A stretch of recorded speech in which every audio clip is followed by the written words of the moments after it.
Looking for love and dating apps and DMs. Looking for love and nothing is sticking. Seeing red flags, getting catfished. What's up? Gotta do now that I found two gals and that'll help me. I just can't wait to get adjacent to you. Looking for love.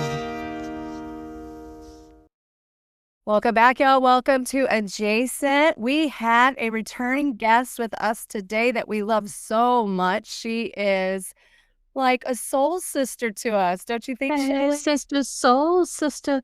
And this is going to be a single ready to mingle, but it's an update. It's an update as to what's been going on in her life. We had the privilege of going on a little trip where she attended, and she was the star of the show. She did a sound bath with us, and she did Zumba with us. I know. Was just so fun to spend time with and reconnect with. And she's definitely a great connector and has such insight. And we love her so much. Who are we having today with us, Shell? We have Laura McFarlane returning, and she's off the market.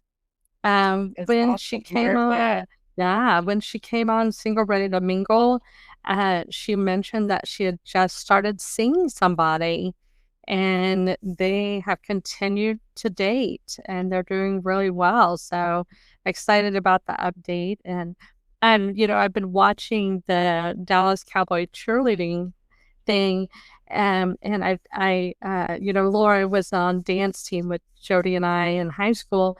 And I could see her running like a Dallas Cowboy cheerleading group because she's so, she's a therapist, so she can deal with all of the psychological stuff going on there. And she's a fantastic dancer. And so I could see her like managing the entire Dallas Cowboy cheerleading group.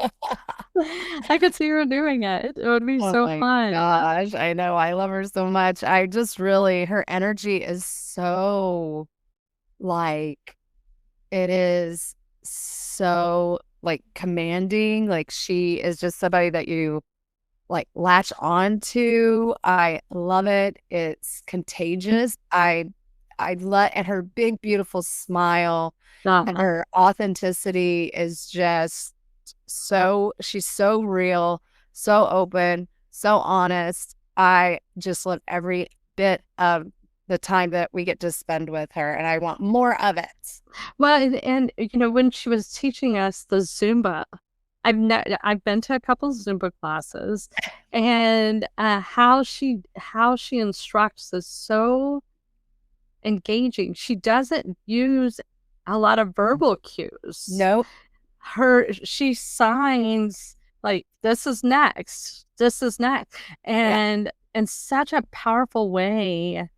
I mean, her body language has always been top notch. Like you knew exactly what was coming for you. Oh my gosh, I love her.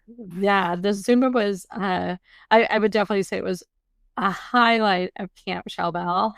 I do hope that we can talk her into doing a revisit of Camp Shell Bell in the backyard this summer. It's like and we'll have somebody else do water aerobics, and then we can do a sound bath, and then shake it out with some Zumba at the end. That would be so great. I love that idea. I think it would be fun, and we can do it as a party with a purpose for CPAP. And great idea. Yeah, and then maybe even wrap it up with some mahjong on the back end at Kate's playhouse over there. Oh my goodness, you've got it planned. It's good. It sounds so fun. I love those parties with a purpose are so great. Plop, you just have friends over, they can donate, they can pay a fee to get in, and then it goes to a great charity. So you definitely want to look into parties with a purpose if you are somebody that has the space for it, or if you know a place that you can go and spend time with your friends and then give to a great charity, a great cause. Yeah, and since we're talking about also single ready to mingle, if you've been on the show and you want to reach out and do an update on your status, I know quite a few of our singles are now in relationships, or they've opened up their heart to more dating. And we would love the update. We would love to know.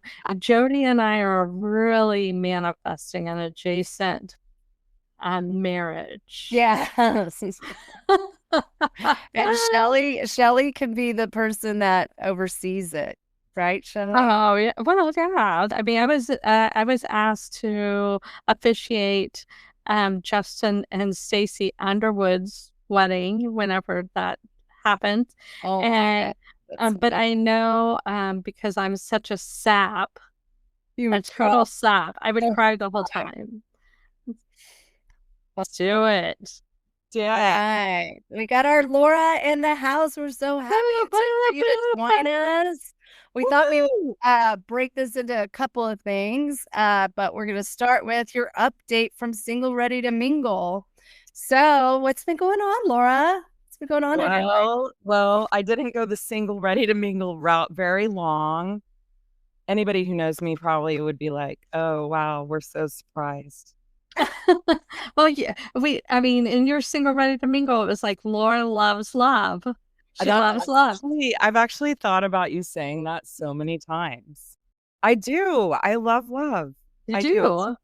I think that dating is fun. I think dating is exciting. I think meeting new people is cool.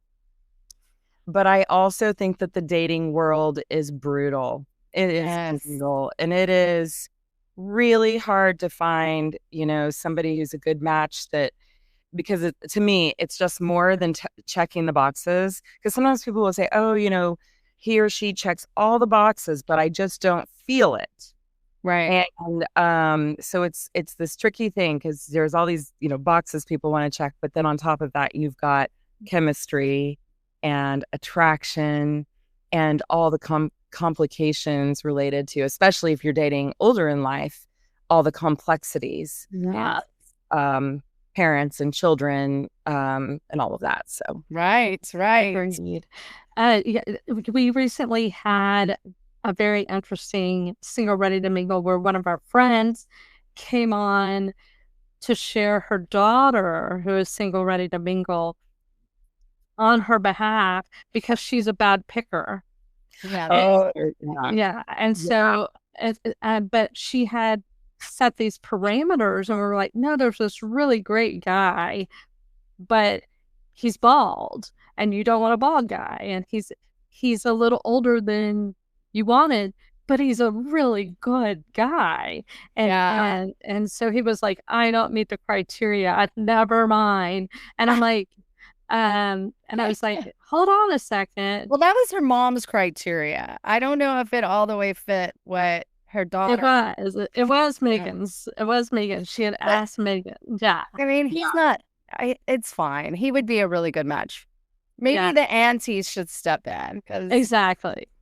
And that's what happened yesterday. We were dialoguing all of it with Megan and said person, and he also shaves his head, and so that's part of the baldness. Is it's a choice. It's a style, and so a lot of men who are losing their hair, where it's receding or it's getting really thin on the back, they would rather shave it off than try to do like some flipperdoodle hair, or get hair implants or whatever, and so. I will say I'm having flashbacks to, gosh, it was probably back in, I don't know, probably almost a decade ago.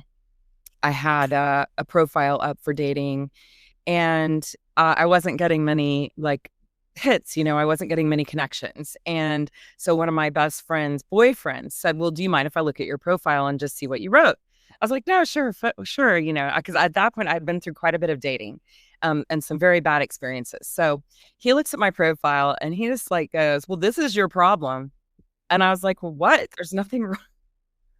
There's nothing wrong with this profile. And he's like, and he started reading it to me. And honestly, y'all, it sounded like, well, let's see. He can't have young children.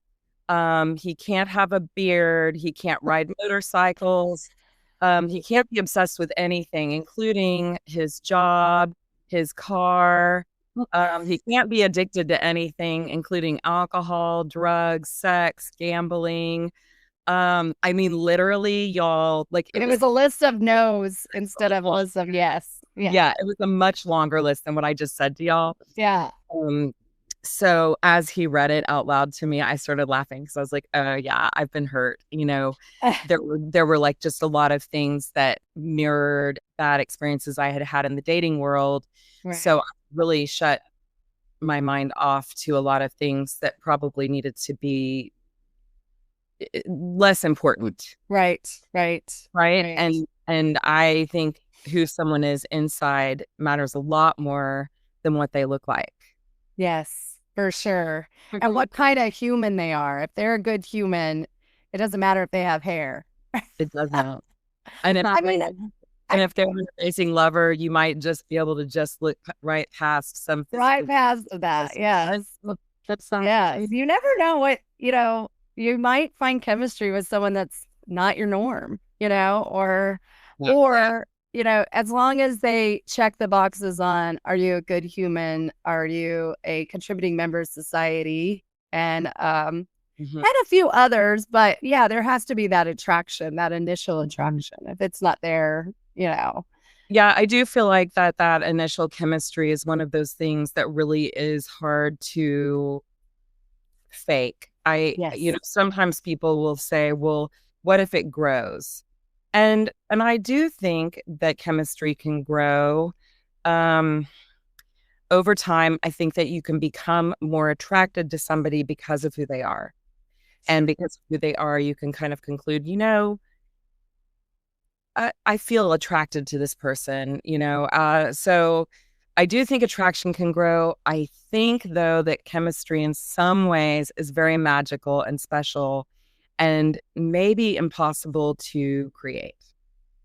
Yes. Okay. Well, I think you're probably right. I think there has to be a little bit of a lightning bolt. A little something, right? A little static electricity somewhere. Yeah. And it may too depend on like how important like sexuality and chemistry and intimacy are to you. If those are low on your profile of interests and values, maybe that's not so important. If you're just really wanting companionship and just a good person and a partner in life, maybe it doesn't matter so much. But man, if like that other area is important to you, I wouldn't recommend locking it down with somebody that you don't feel attraction with, at least level. Yes, I agree. So you've recently entered a relationship, and how did you and Brian meet? So Brian and I met on Match.com. Okay. Yeah.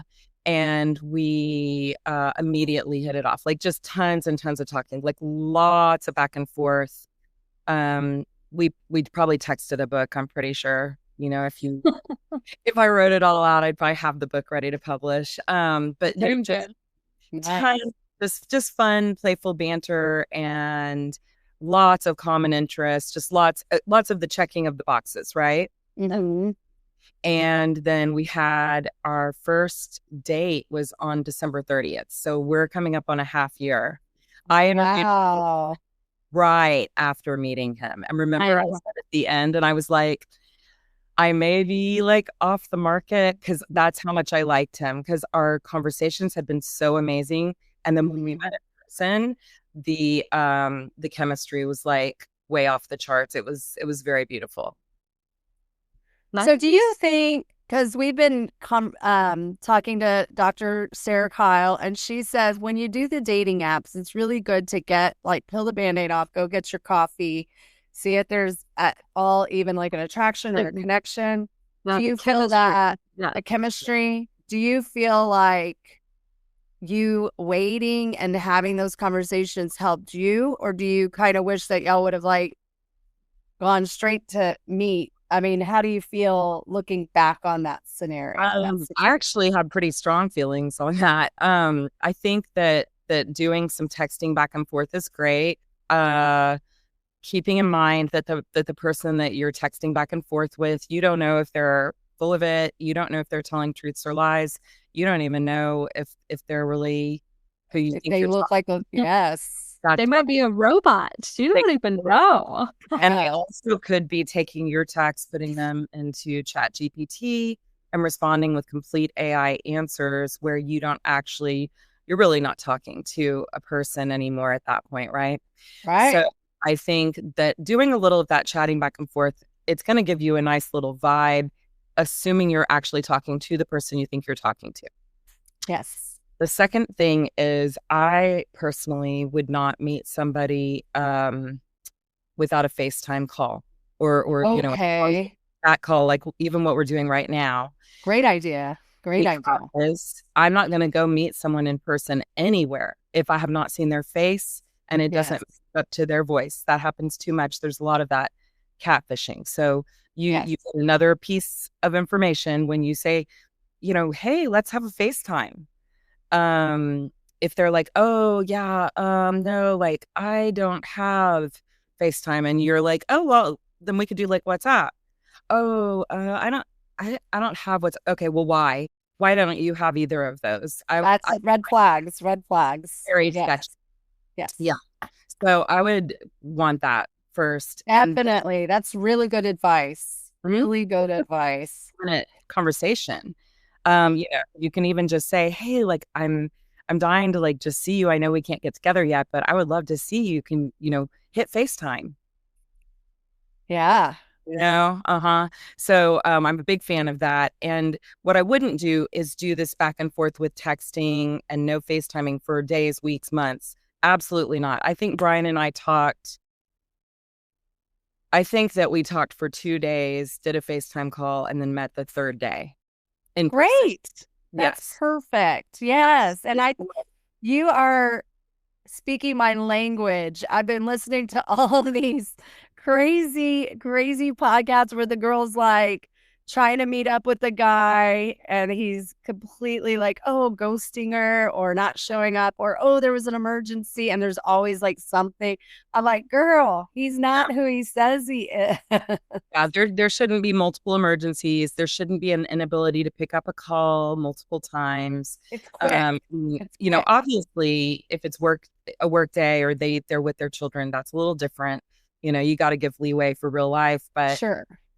If within a 3 to 5 day period, they're not picking up, they're not willing to FaceTime, they're canceling dates, you better recognize that is the best foot forward you're seeing right then. Yes. Yes. Gosh. Such good advice. Yes.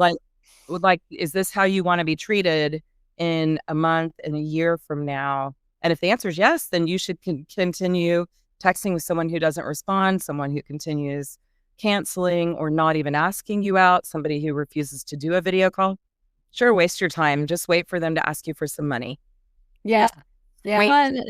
And this is what Dr. Kyle keeps saying is like, you need to see a therapist. schedule a session with your therapist. Yeah, because if you're getting those breadcrumbs and that's what you're okay with, then that's not a healthy relationship for you. I mean, it's going to turn into a situationship, or you're going to get catfished to the point where they might be asking for money because you're going to have to bail them out of something. Oh my gosh, I 100% agree with you. I mean, I agree with you. Just said dating is brutal right now, and it's so hard because people can hide behind their texting, or they can hide behind their whatever their profile on whatever dating app. They don't have to. Their Chat GPT. Yes. Between AI and GPT and, all of the doctoring you can do to pictures. In fact, Brian was telling me yesterday, he listens to a podcast all the time. The podcaster was super hoarse. And so she announced within her podcast, she announced that she was using AI to filter it through her microphone, and it corrected her voice. It sounded like a completely human voice, and it was not her voice. It was amazing. So you know somebody using ChatGPT for the content, going through a microphone to use AI voice, you could be talking to somebody you have no idea who they are or what they think or believe or what they look like. Nothing. Oh my gosh. So we are in a unprecedented time right now. And people were having to be cautious before, but now they're having to be even more cautious. Look alive. Thanks, Missy. I'm blaming it all on I love advancements, but I also think, there's nothing that's going to make you feel better than having that true contact face to face, either person to person, or at least like how we're on this call right now. It's like, that's so important. Get in face to face with them, get connected in some way. But if they're always hiding behind their profile, always hiding behind texting, that's not going to help you. You've got to get face to face in some form. Go ahead. I'm not even a big fan of texting back and forth. I think at the very least a FaceTime date. I've known people who have done their first date is a FaceTime call where let's have coffee and talk for an hour. And I think that's perfectly fine and safe. Totally fine and safe. Yes. But I really feel like unless there's just extenuating circumstances, I don't understand why somebody wouldn't be available to go on an in-person date, whether that's coffee or wine or dinner or a walk at a park or anything. Yeah. Why are they not available for, 1-2 weeks? Yeah. Why aren't they on a dating app if they're not available for 1 or 2 weeks? Exactly. Get on the dating app if you're not going to make yourself available. No time to date. Take a pause. Take a pause. Yeah. Yeah, go get your shit together. And Also, if you're so you could do dates on a budget, but if you can't pay any of the bill, maybe don't go on the date. I don't know. I just think that, like you say, how to get yourself together.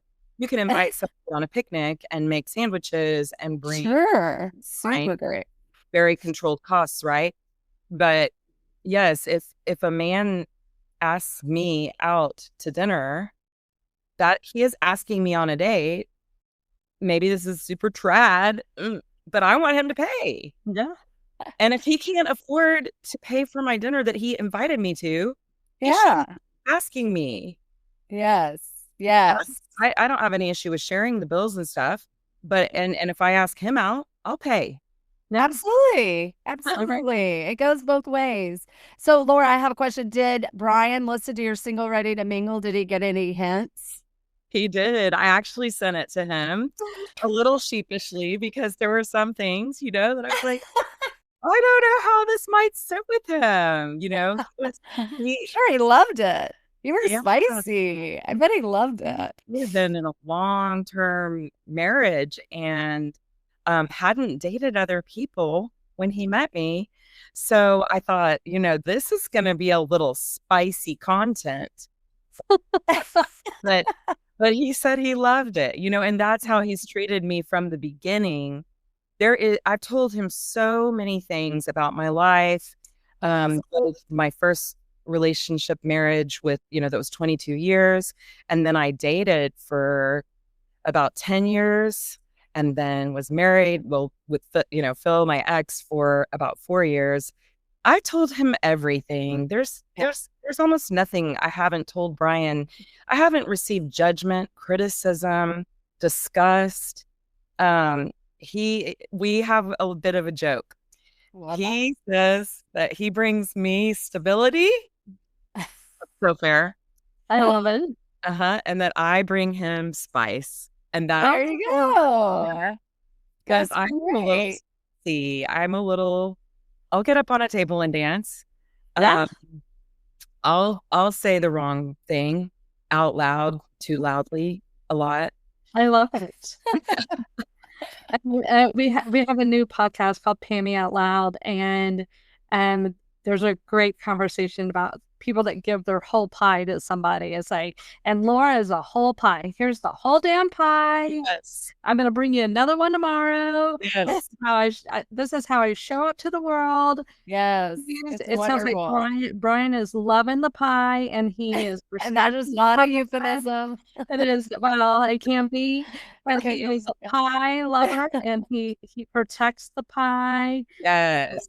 And he's giving the pie a stand so it's showcased and appreciated. Yeah. I love that. He elevates the pie. I love it. He loves the pie. He tells me how much he loves the pie. When I say I feel like I brought too much pie or the wrong kind of pie, he says, "Nope, this was the perfect pie." And I know I'm far from perfect. He and I both know that. But I'm gonna cry. This is really sweet. I'm so glad somebody's celebrating you. And when you're like, well, maybe my pie is too cold. Nope. So like, it's just been beautiful because there's complete acceptance of me just the way I am. The number of times that I have kind of apologized for like something I've said or something I've done, like where I'm like, oh, I don't know, maybe I shouldn't have said that, or maybe I shouldn't have done this thing. And he's always like, he constantly tells me that I didn't do too much. I didn't say too much. I didn't, show up in a way that he felt upset or offended. We just are both, I think, in very different ways. We're both very laid back, very nurturing, compassionate, loving people. Yes. And so like, TBD, we haven't had a single conflict because, we've both gone through some pretty hard things within this relationship over the last 6 months. Some things that a lot of people would have thought about and a lot of people would have been really upset about. Not so much things that we've done with each other, but things happening in our lives that could have been pulled into the relationship and blown everything up. But instead, we just talk about it and we think about it and we work through it and we problem solve together, and it's just easy. He brings so much peace and joy and energy and light into my soul. And he feels the same way, and it's very unusual. Yes. Oh, that's so beautiful. Wow. That's we love you, Brian. We love you. Yes. Can't wait to meet Brian. I'm so glad you listened to the podcast, the first one, and said, I still love her. So y'all's living arrangement, he lives in San Antonio and he's in Dripping Springs. Oh, Dripping Springs. And I'm he's from San Antonio. Yeah. Oh, okay. That's right. And so he lives about a half an hour away. Oh, that's not bad. Not bad. And we're moving toward like potentially living together around the corner. Not yet. His son graduated from high school in May and is going off to UT Austin, and then super smart kid that's going to change the world. So, we wanted to be sure he has a good privacy and enjoyment of his home environment for the summer. Sure. We're just trying to be respectful of that and of him. And so when he goes to college in the fall, that will be good timing for us to kind of think about what we want to do and how we want to spend time together. And we're already spending a lot more time together with it being summer. That's great. Yay. Congratulations. And hook 'em horns to his son. I'm super excited. Another alumni going. We're all happy with this. And Longhorn too. Yeah, read that. Hey, would you move to Dripping? I think so, yeah, because it's a really great environment, and he has a beautiful home, and we've talked about ways that we can make it our home. He's very open to let's do this together. Let's go shop for furniture. Let's go look at paint colors. So that it feels like ours. and he has dogs. I have dogs. So we're working on the ins and outs of a zoo. He has 2 fish tanks and he also has a cat. So, yes, zoo. But That's a good sign. He's an animal lover, which, that means a lot to me. I think people that are animal lovers are really, usually they have deep down great cores. So that's good. yeah, lots of nurture, right? Yes. Yeah. Oh my gosh, so much has happened in such a short amount of time. So the last time we also talked about you, we talked about all the F's. Yeah. And you talked about, you went through all the F's, and we are trying to manifest that you write a book because we think that your all the F's is so smart. Powerful. Yeah. Powerful. So can you go over for us your stand on all the F's while I put my dog out of the room? Yes, I will. I will.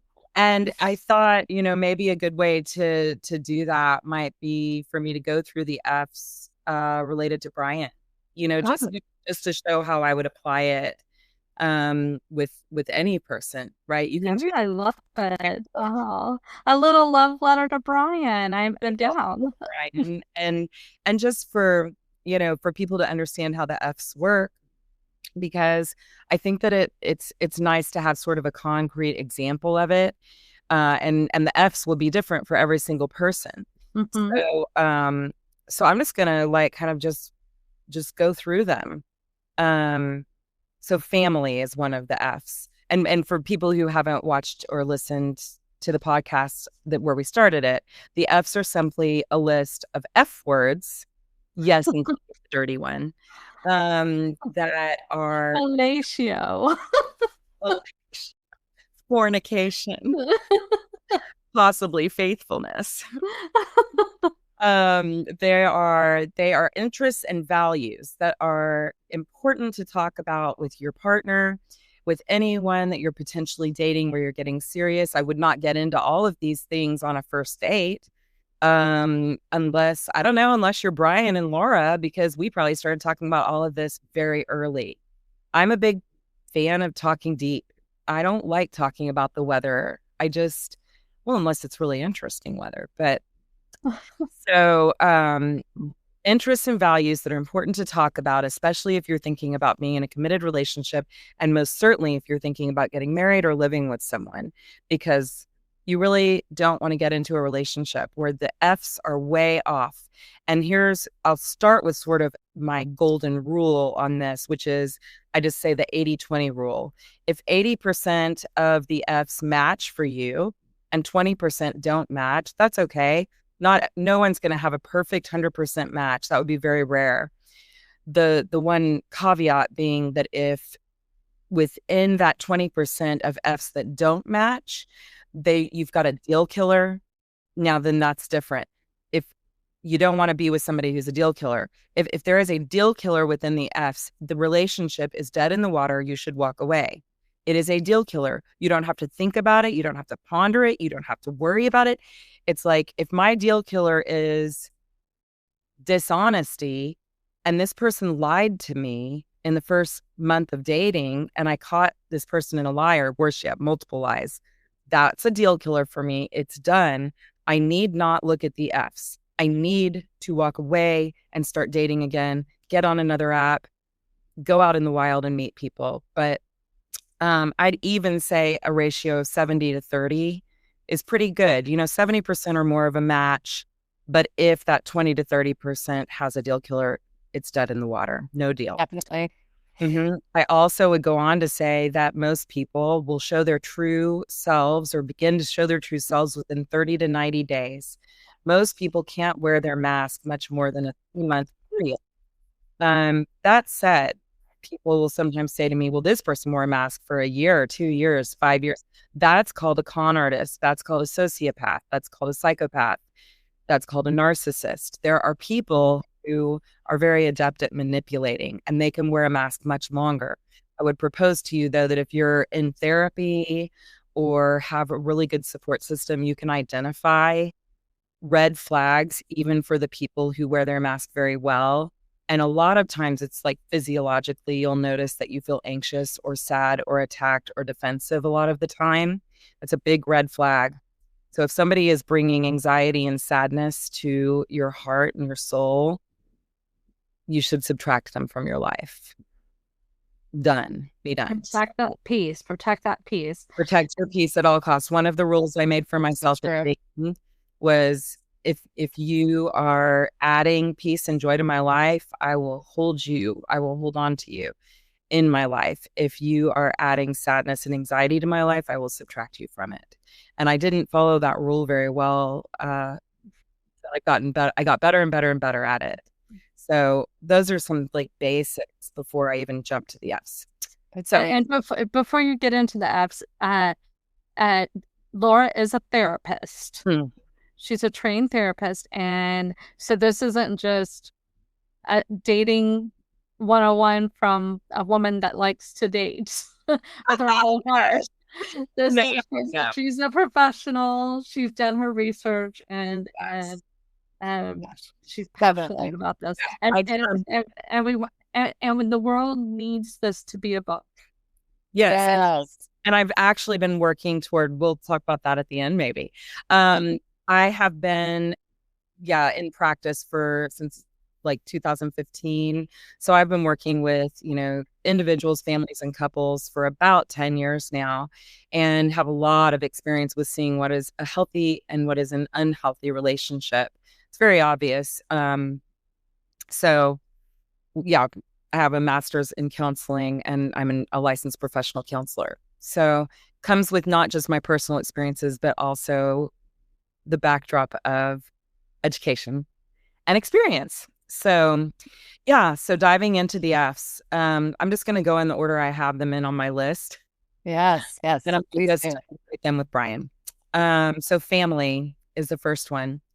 The questions you would ask yourself are kind of like, would our families get along? Does this person fit into my family? Would I fit into their family? I see my family a lot. Brian sees his family a lot. My parents' daughters and their significant others, their husband and boyfriend, have been very welcoming of Brian, and he always goes with me. There have been times where I'm like, oh, my family's doing this thing, but you don't have to go. If you don't want to go, it's okay. And he'll always say, I want to be there, and I love that. He suits up and shows up over and over and over, and vice versa. When we're seeing his dad and his sister and her family, I suit up and show up. I think some people probably thought I was insane. I went to his family reunion, I guess about a month ago, and it was like extended family, like 50 plus people. I shared a room with his dad, his sister, her husband, his niece, and his niece's best friend. And me. And Dad, they were like, you're going to stay in the room with his family? I was like, yeah.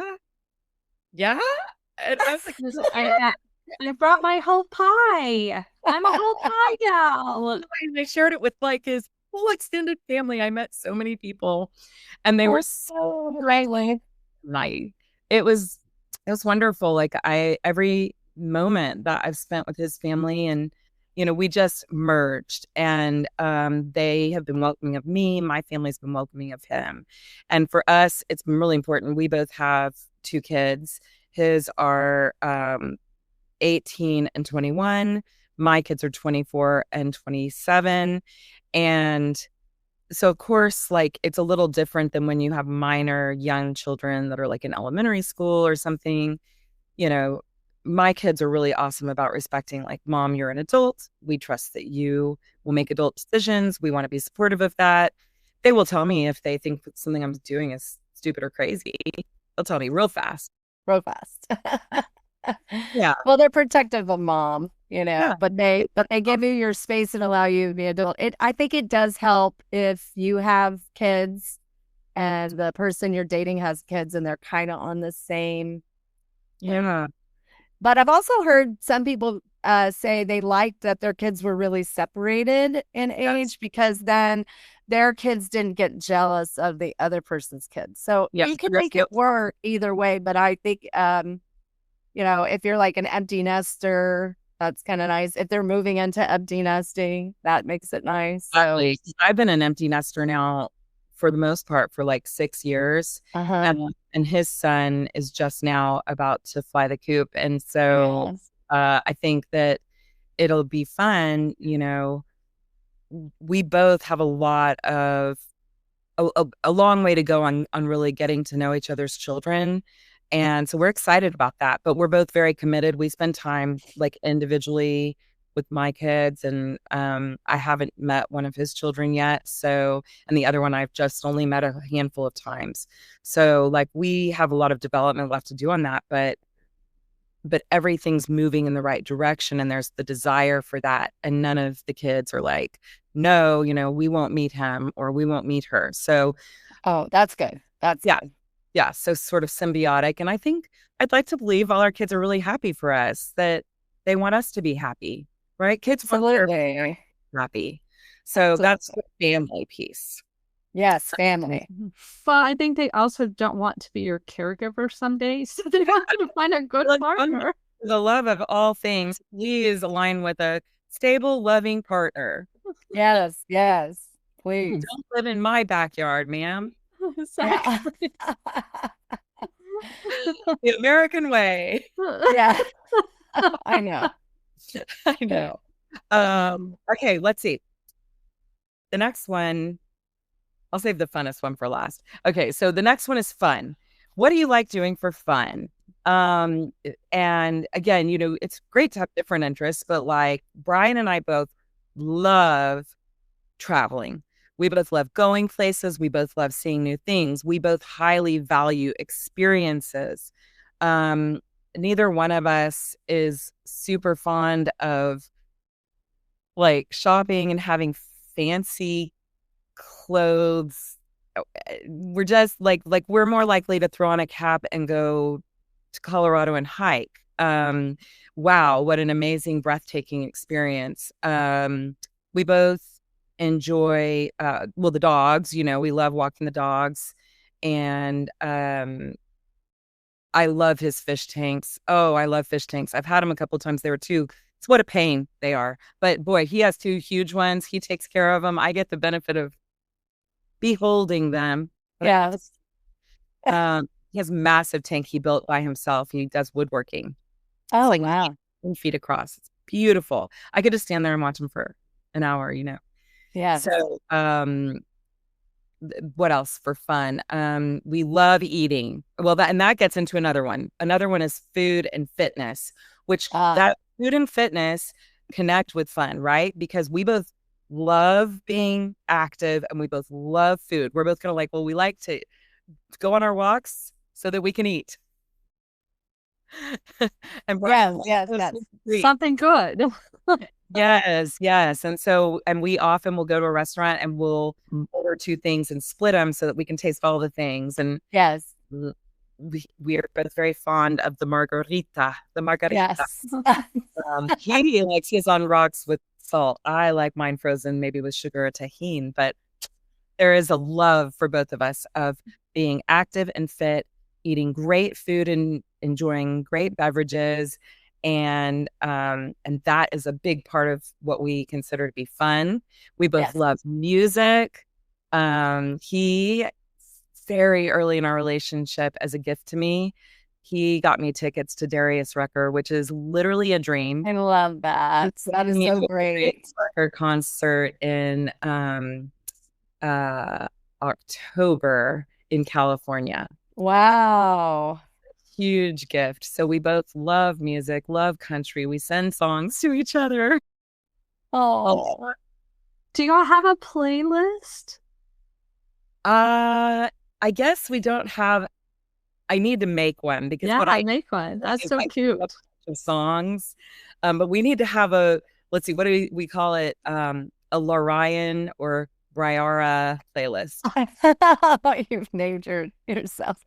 I think what you're speaking to, though, is really important, because if one person's side of fun is sitting at home watching TV all the time and the other person wants to get out and go and do things, it can cause conflict in your relationship. And at first it might be like, yeah, I need a little time to relax. But after a while, if you're not aligned and you want to get up and go, that guy or that girl might start feeling a little left out, you know? And then, so having that fun align a little, and you can learn from each other as long as you're willing to be kind of in alignment together. And then as for the food and fitness, if you have someone that's like very strict about food, maybe their palate is very limited. And I'm not talking for health reasons, but maybe they're just like, ew, gross. No, I don't want to try that. But you're more adventurous. This could cause some issues in your relationship unless they're willing to just like, what's on your plate is on your plate. I'm not going to comment about it because, you know, it is your comment. But get into the deal killer thing, right? Because like years ago, I went on a date with somebody who was a vegetarian and I'm not, and I ordered chicken fajitas. He said he was fine with that. But when my meal came, he literally, I could see the disdain and disgust in his face. And I was like, okay, that's not going to work for me. I'm going to eat fajitas and I don't want to be judged while I'm eating. Yes. If you've got somebody who's super sedentary and your greatest love is to hike up a mountain and see a vista, you know, like you're going to miss out on all those joys together. Right.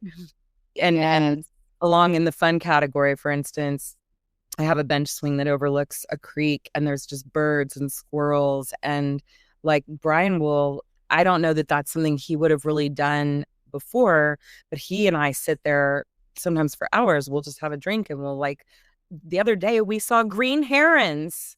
Oh, they were like sweet. And it was those prehistoric birds are so cool. Beautiful. And Brian got right on the edge of my patio and turned upside down and looked up in the tree with me because he's excited about what I'm excited about. And on the side of it, I've never been to a car show, but for a special day, I took him as a surprise to the Fredericksburg Car Show.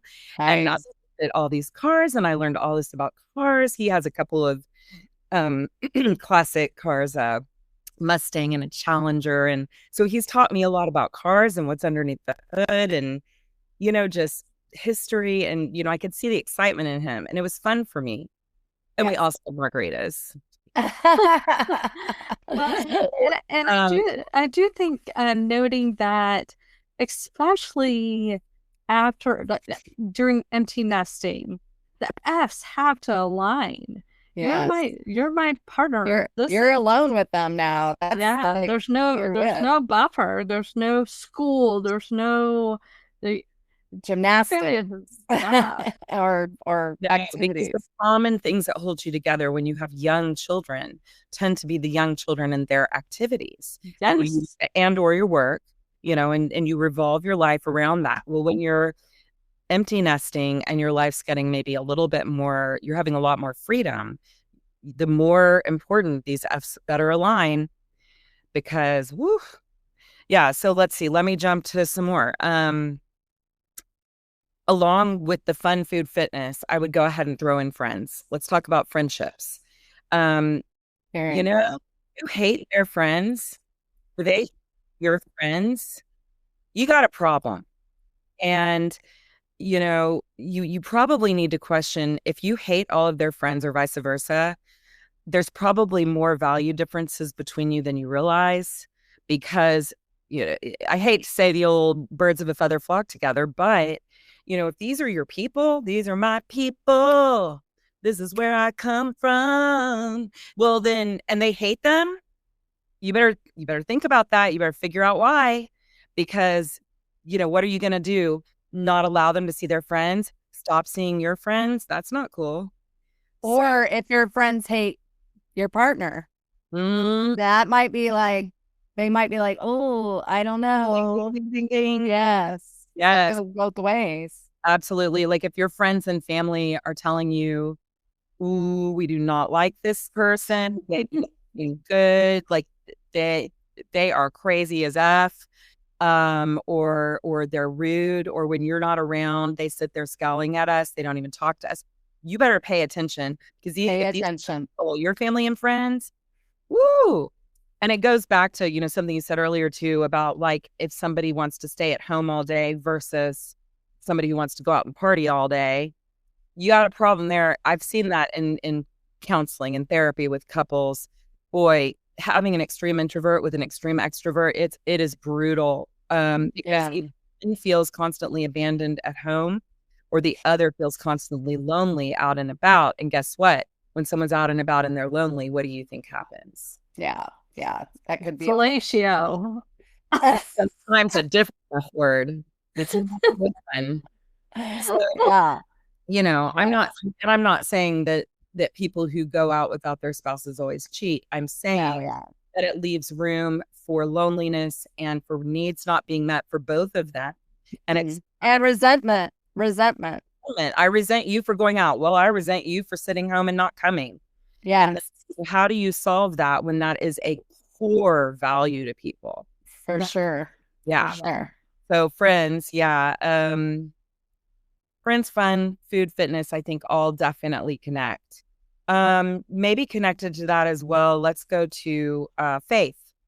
Your faith, your religion. That gets into something really deep for a lot of people. Now, some people don't care. Some people are like, oh, I don't have a faith life. I don't have a spiritual life. I don't care. Other people are highly religious or highly spiritual. And, you know, if you're a highly spiritual person and you're dating somebody who is, say, an atheist or who may be more extreme, who I guess purports to hate God, you're gonna have a lot of conflict around that, because those veins run real deep. Mm-hmm. And if you've got two people who are kind of like, who cares? They'll probably be fine. If you've got two people who are, I'm a conservative Christian and I go to church every single Sunday, probably good.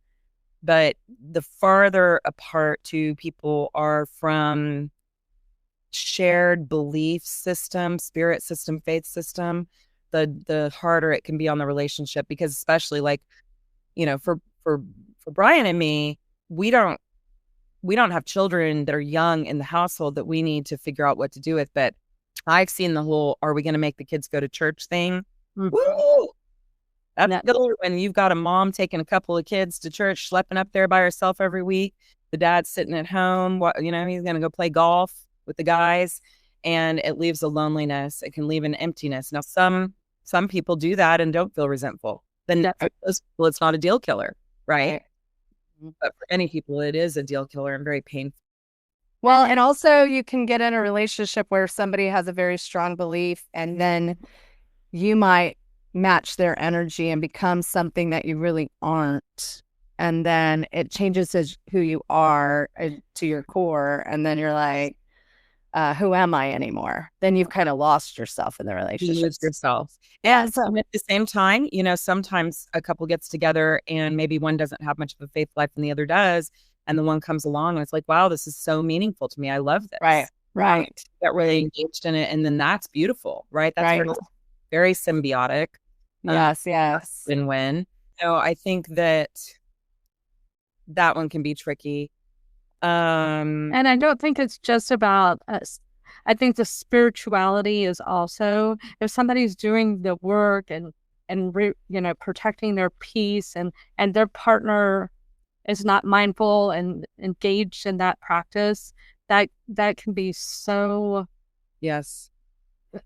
tragic for a relationship. That's such a good point, Shelly. Like, if they're not supporting the work you're trying to do on yourself, that can be very detrimental. Like, if you're trying to get like healed from past traumas and they're like, can't you just let that go? You know, maybe that's just not where you are. But and then maybe they're like, why do you have to go to therapy every week? Or why do you have to do, you know, it's like we should be helping each other get to our best place and then, you know, do the hard work. It's not, like you say, even if it's not religious, if it's just spiritual, you know, that's been shown to, for many, many people, their spirituality brings them a sense of peace and connection and compassion for themselves and for others, self-love, love for others, generosity towards self and others. So like for Brian and me in that category, well, we've both met a bunch of each other's friends and have loved that. We have gone to church a couple of times. We would like to find a church together.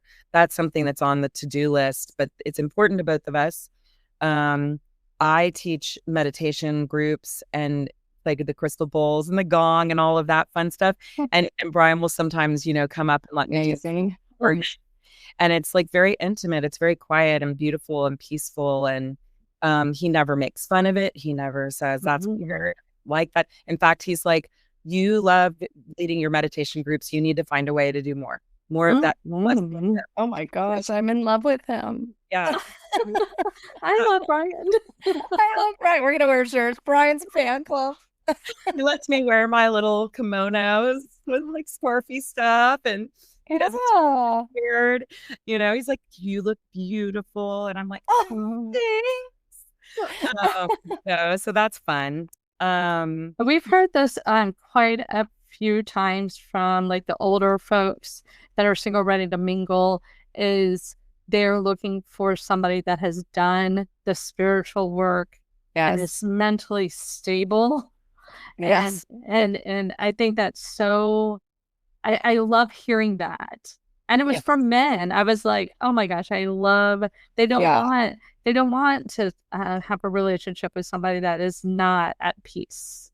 Right. And and that gets, obviously, I don't even know if I have it on this list, though I think it connects with everything on this list. If you haven't done any therapy, if you've never gone to counseling, you've never gone to a coach or, to some source of self-improvement, whether that's self-help books, meditation classes, yoga classes, really encourage people to do that stuff. It is so healing. And even if you're very well, don't you want to just be a little better? Like, be better. Oh, yeah. Like, worst case scenario, you come out better than you're already good, and you come out better. Yeah. Just a mindful walk. It does. I mean, there's so many options now, and it's like, do something, and because I call it, when I meet somebody, that's with somebody, I'll say, oh, they haven't done their work. They haven't done their work. You're dating someone who hasn't done their work. Doesn't that suck for you and them? Yeah. So, let's see. I know. Oh my gosh, Laura, have you read The Second Mountain? No. Oh, find it. Okay. Yeah, it's about getting to the second mountain, to the peace, to the zone, and that's. Oh, please send me that. Would you send me that? Yes. You're gonna love it. Let's see. Okay, I have a question. So we only have 4 minutes, but I have several more Fs. Do you want me to zip through them, or do you want to talk about the other ones later? What do you want to do? Well, I mean, you need to save them for your friggin' book. But we should. I think what we should do is we should have another meeting with you, because you are so like full of information and knowledgeable, and then you can tie it into like other, situations in your life that you've experienced, because you are a podcast in your own. And your own book. Like, you could write novel after novel after novel. But this has been the Melons move over. We got Laura McFarlane with Damn Pie. I mean, so far we've talked about the big ones: family, fun, food, fitness, friends, and faith. And I know that the list goes on, and more people say, well, what about this one? And what about this? So, let's continue our conversation, and we need to have a meeting with you and Brian. We need to a podcast. Yes. He would love that. He would do that. Absolutely. He sounds just like, so watching you, you always have a glow about you, but now you just have this like aura of love and peace surrounding you, and I just love it. It's exactly what we want for everybody in our lives. We want them to feel that, and the fact that you're so open to it, and that you love, and that love. I want the whole love pie. Yeah, whole love pie. I can't wait to meet him. I know it's gonna be do a podcast with him, he'll die. He'll be so excited. I'll tell you the other F words for next time that we've Yes. Do it. Do it. So the ones that we haven't hit on yet, some of them are multiple words within a category. They are one, and by the way, I've gotten a lot of these from clients over the years. Oh, yeah. Like 4 or 5 of them, and now I've got like 11 or something. So one that is a category that's together is, this is sort of orientation of how you think. It's future, forever, freedom, focus. This is an area that's like, what do you want for your future? Do you want to be with someone forever? Do you value your freedom over like being in a relationship? What is your focus? What do you want for like as you get older? What do you want for your retirement? What does the future look like for you when you envision it? Because that's really huge. That area we could probably talk about for a whole podcast. Okay. The second one we haven't hit on yet, it's huge, finances. Money. Money is huge. Finances are huge. How you spend, why you spend, how much you spend. Do you have any to spend? Did you spend it all? Are you in a hole? Do you have a lot saved? How do you feel about savers and spenders? Like, again, huge category. Another is, this is one category with many words: fighting, fears, failures, fairness, and forgiveness. How do you fight? What are you afraid of? Where do you feel like you failed? Are you fair in how you treat the other person around their failures and fears? And do you forgive? Can you let go of things, or do you hold grudges? That, again, could probably be an entire podcast. Absolutely. And then the 2, fashion is one. We'll talk more because that actually matters to some people. Fashion is actually a deal killer. It can be a deal killer. And a lot of times on our podcast, men will say, I like women that have good fashion, like that have a good aesthetic. It's very attractive to them. And if you see somebody like wearing a baseball cap every day, that might not be your type. Yeah. And some people feel the exact opposite way. They don't want somebody that wears heels and gets their nails. Yes. They want somebody who's got, plain short nails that wears tennis shoes and hikes, so yes. Like, it does matter. Fashion matters. And the last one I have is not an F word. Maybe y'all can help me turn it into an F word. This one came up fairly recently with a client. I put random because it's not an F word, but addiction. Oh. Yeah. I think the last time we kind of turned it into fandom. Oh, that's what it's supposed to say. Yeah. Fandom. And I turned it auto-corrected to random, and I was like, I don't know what I'm. So fandom. What are you? What are you a big fan of? Yes. Fan of drugs and alcohol? Yes. You fan of staying in bed and all night because you stayed up gambling all night? Like, Yes. And how far are you taking this fandom? That's right. Is it just a happy little obsession that brings you a little joy, or is it your entire life and it's eating your soul alive? Because there's a difference. Yes. Oh my gosh. And great. And under fashion, I would also, because this is a big thing, is about cleanliness. Is like, how do you take care of your body? That plays into the fashion side of it. Because we hear from people could use for cleanliness. I will think about it. I will definitely think about it. One, and we'll add it to the list, and we'll talk about it next time.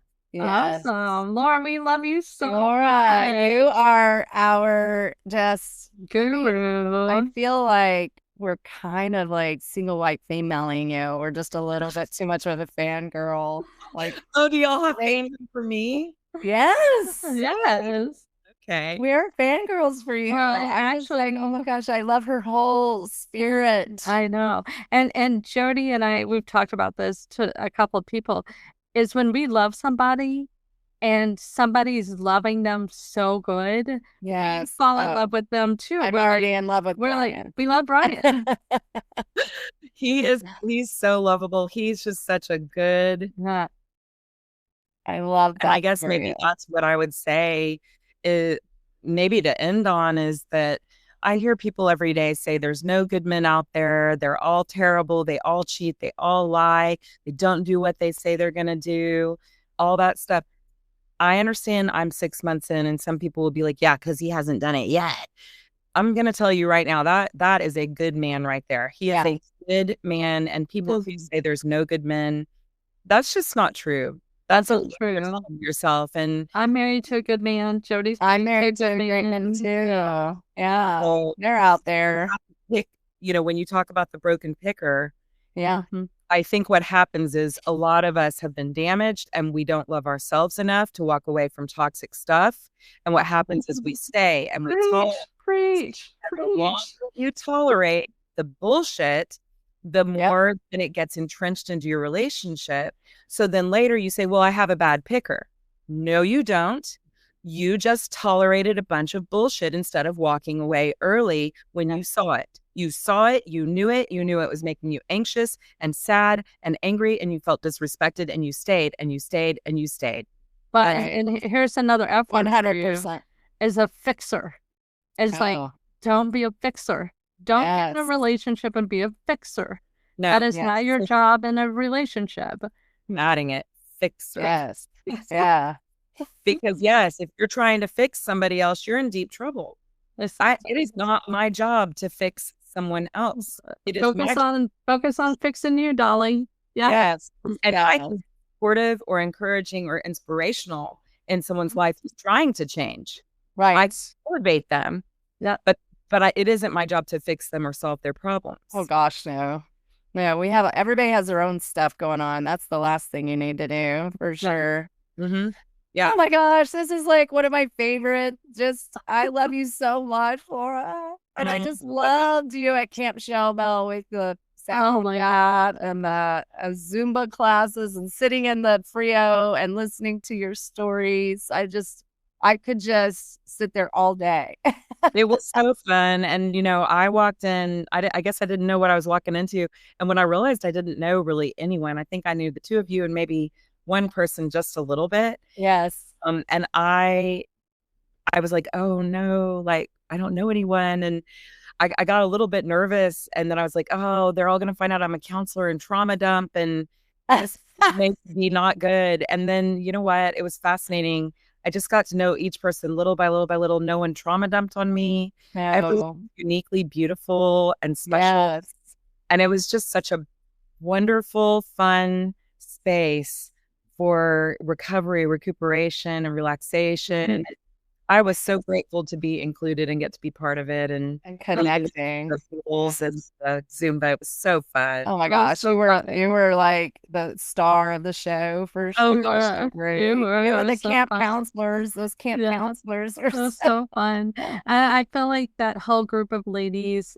When you read this book, you'll be like, hell yeah, is on the way up the second mountain. And when you read it, you're going to be like, hell yes, everybody has done the work and they're getting to peace. Yeah, it's going to need to be. Yeah. Oh, yes. Love you, Laura. We love you. Thank you so much. Part 2. Yes. Part 2. Then part 3, invite Brian. Yes. And then next time we'll invite Brian. And then, and then it's the announcement of the release of your book. Yes. Is that my goal? Yes. Make it so number one. I mean, we think it should be. We think it should be for sure. That's right. Okay. All right. We love you. Texas. Okay. Texas. Fight. Texas. Fine. Yeah. Love you, Laura.